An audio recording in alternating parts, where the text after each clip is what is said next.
My name is Harsham Chaturvedi and I am in legal intern at Lexis and Company.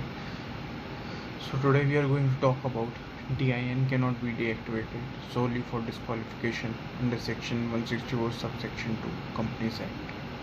The court passed the ruling while disposing of a batch over 200 petitions challenging the disqualification of directors of companies for the failure of their companies to file financial statements, annual returns.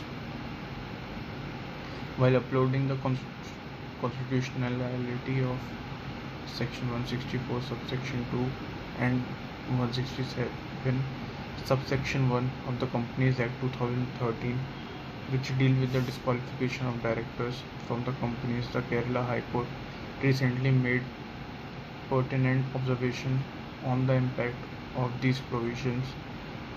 Zakaria, Markamdali Mohan and others versus Union of India. Justice N. Nargesh held that the disqualification of directors under section 164 subsection 2 is not be applicable retrospectively to the period before the Companies Act 2013 came into force. Directors of private companies cannot be disqualified for appointment and reappointment as mandated under section 164 subsection 2 if any of such three consecutive defaults is filing annual returns, financial statement is before the financial year, the judgment stated.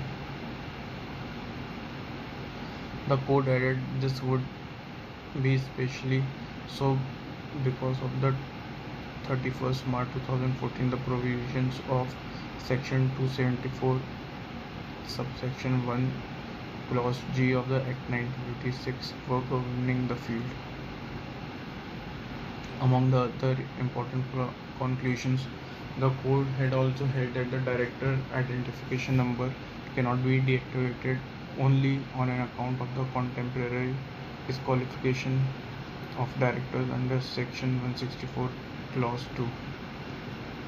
This court holds that DIN of the petitioners allotted under the Rule 10 of the Companies Act 2014 are not liable to be deactivated or cancelled solely for the reason that the petitioners stand disqualified for appointment and reappointment as directors of companies by operation of section 164 subsection 2, the court said. The court proceeded to direct the reactivation of the DINs of the petitioners forthwith.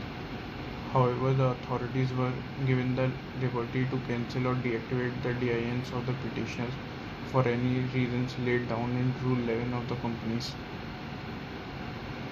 2014. Case background: the court passed the ruling while disposing of a batch of over 200 petitions challenging the disqualification of various directors of companies under section 164 and 167 of the Companies Act 2013 for the failure of their companies to file financial statements and annual returns. Since common question of law arose in all writ petitions, they were heard together and disposed by a common judgment. Advocate Navod Prasan Patli Samshin Ahmed Mohammed Ulikal.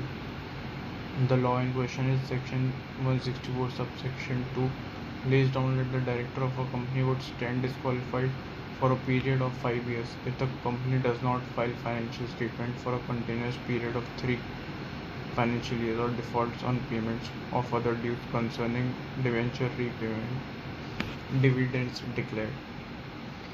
The proviso to section 164 subsection 2 stated that whenever a person is appointed as a director of a company which is in default on account of section 164 subsection 2, he shall not incur the disqualification for a period of 6 months from the date of his appointment. Section 167 subsection 1 clause A calls for the director to vacate their offence in company upon incurring disqualification as per the section 164 of the Companies Act 2013. Thank you.